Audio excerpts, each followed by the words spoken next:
The new police investigation team reviewing the passing of Tupac just found something coming from an interview by a man named Keefe D, who is currently in jail for the passing of Tupac. He would go on to reveal that Tupac was only targeted because he was reaching for his firearm right before the crime occurred. You said that as you're driving up towards the BMW with Suge driving and Tupac in the passenger seat, and you said that Tupac pulled out a... It looked like he was reaching, yeah. Yeah, it did. Okay. Yeah. Did you actually... No, once he got the reaching, I got the ducking. So someone from your car... That's what happened. ...started at Tupac and Suge. As this would end up going viral on social media, where Snoop Dogg would then even react to the new Keefe D interview and even share more information about the night of his passing. You were with Tupac, though, in regards to Tupac. I heard a story, did you give him different advice that night on where to go? I didn't give him no advice. Right. We wasn't seeing eye to eye. Right. So saying during the Tyson. Yeah, this incident that I'm explaining to you right now was the day before that. Okay. So when they got to Vegas, they went their way, I went back. I mean, when we got to LA, they went to Vegas and I went home.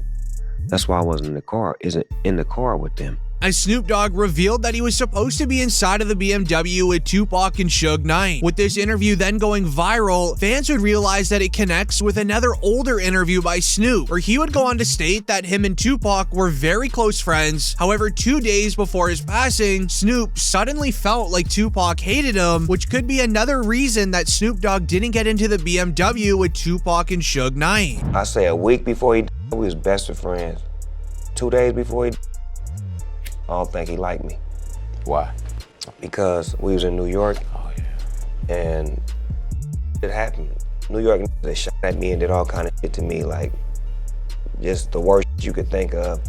And I forgave him. And went and did an interview and was asked, how do I feel about Puffy and Biggie? And I was like, I like that. I want to do some music with him. And that just rubbed Cuz the wrong way, like tried to get me out at you, and you talking about you want to do a song with him.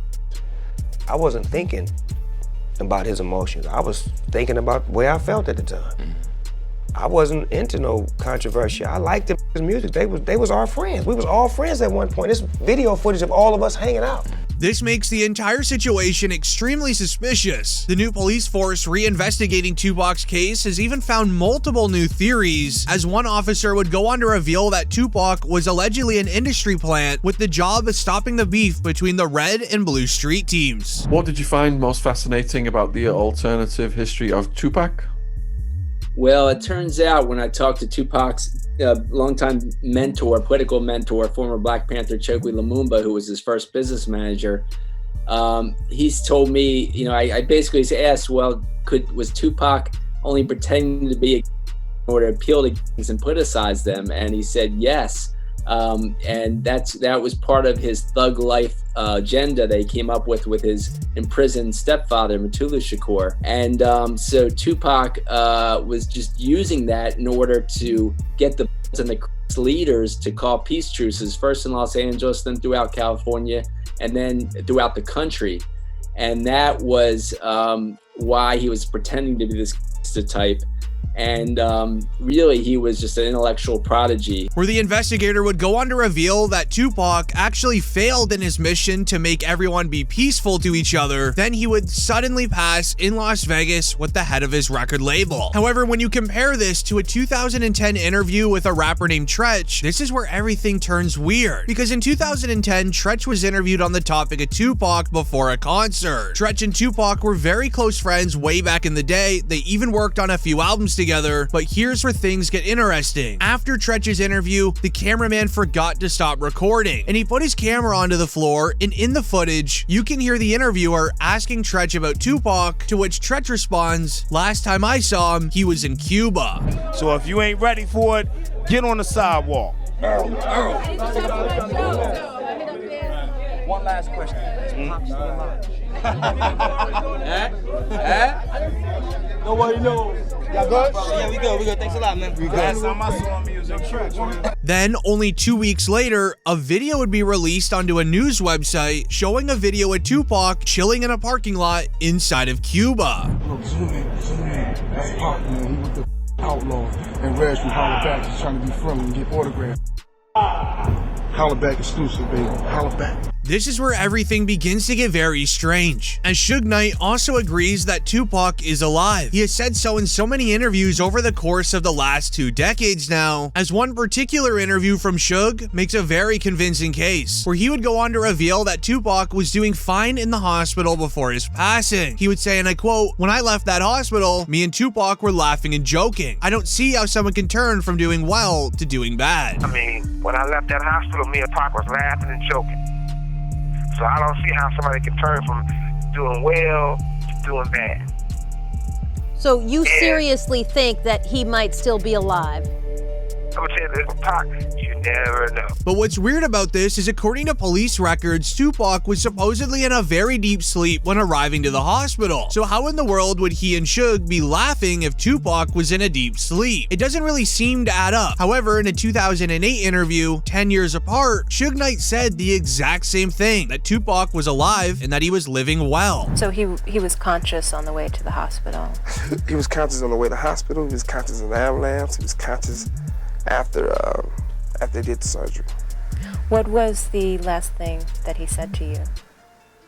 They love me. However, Suge Knight took a 10-year gap between talking about Tupac in interviews, because in the 2008 interview, 1 week later, Suge Knight almost lost his life at a nightclub when a masked man used a firearm in his direction 6 times. Suge Knight was hesitant to tell the police anything, but he immediately knew that it was likely from him talking about Tupac in an interview. The concerning part was Suge Knight's son, Suge Knight Jr., also made the same mistake, because in 2010, Suge Jr. took it to Instagram, stating that Tupac was alive and well, and that he was living in Malaysia. But right after Suge Jr. posted this, he would then post another photo to Instagram showing a text conversation where someone said, "You have said too much, it's now time for you to go." This is then when Suge Knight's son started posting several photos of Tupac alongside modern day celebrities like 50 Cent and Beyonce. He made it seem like someone was going after him for leaking all this information, as on the photo with Tupac and Beyonce, he captioned it, "He never left us, but they'll be after me soon." As while some believe that it's a publicity stunt for Suge Jr. to gain social media clout, others believe that it is factual, and that Suge Jr. would be the one to know more about the case than anyone else in the world, considering his father was right there at the scene of the crime. However, when you compare the evidence of Tupac still being alive to the new police records, something has got to be missing, and you tell me if you notice it, as the police recently just arrested a man named Keefe D in connection to the crime of Tupac. For 27 years, the family of Tupac Shakur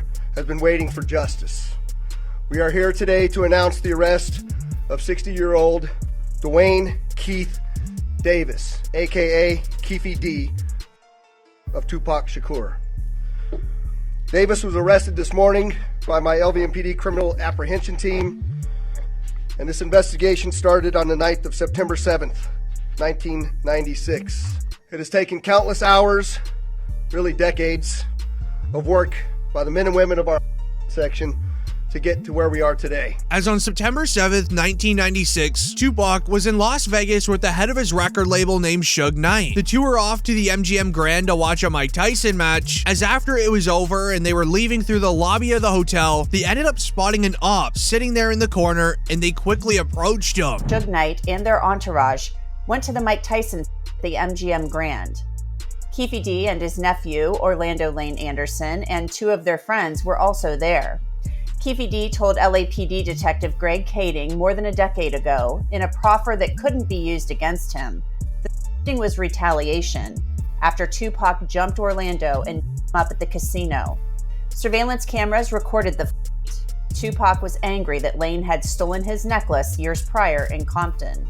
Tupac, Suge Knight, and the entourage left the casino quickly. With security breaking up the altercation between Tupac, Suge Knight, and the ops, Tupac and Suge would go back to their hotel to change. They then headed off to a club to go party it up for the night, as at around 11 p.m., while the two were driving to the local club owned by Suge Knight, they ended up getting stopped by a red light. Waiting for the light to go green, an opposing vehicle would then pull up beside them, and this is where the crime would go down. Others knew about Tupac's concert at the Club 662. Members, including Orlando and Keefe D, jumped in their white Cadillac and started cruising the strip looking for the offender. Before long, they finally spotted Tupac's caravan. At the intersection of East Flamingo Boulevard and Koval Lane, the white Cadillac pulled alongside the black BMW with Suge on the driver and Tupac on the passenger seats. The back window of the Cadillac rolled twice in the chest, once in the arm, once in the thigh.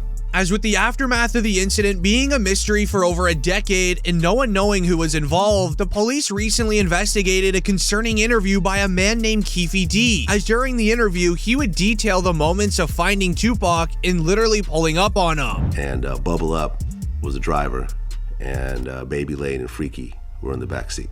We was just all in the car together. Just say that. This was the white Cadillac. Yeah. So you guys are driving around, and then you hear these girls say, Tupac, Tupac. Got to the light. We was gonna go drink, and he happened to be hanging out the window. He was hanging out the window like he was in a parade. Tupac. Yeah, he was. So what happens next?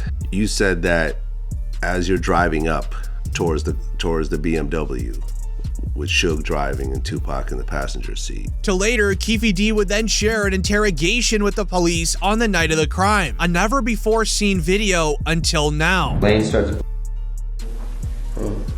You say Suge looks over, he sees you. Yeah. He looks right at you. Yeah, he looks at me. Okay. When he looks over at you, and then Tupac's busy getting. Evidently, the story is Tupac's trying to either get out of the back seat or something. Yeah, what do you see happening inside of their car? I seen him going Suge head. I thought he was. So Orlando across Dre? He leaned over on the window. We rolled down the window. As during the police's investigation, they also found Keefe D's reaction to Tupac passing. It goes and shows his true emotions, and you tell me if he's being genuine. Yeah, I hate that happened, dog. I really do, man. Cause it took a lot of people's lives, dude. I hate that happened. Promise to God. I feel that was wrong, man. It was just wrong, purely wrong. You know what I'm saying? I wish it had never happened. You know what I'm saying? That's my opinion on it. Wish it never happened, dude. You know what I'm saying? I lost my Colombian plug. You know what I'm saying? Been having the feds up for 15 years. Couldn't do nothing. Couldn't catch a break, bro. You know what I'm saying? And I did time behind.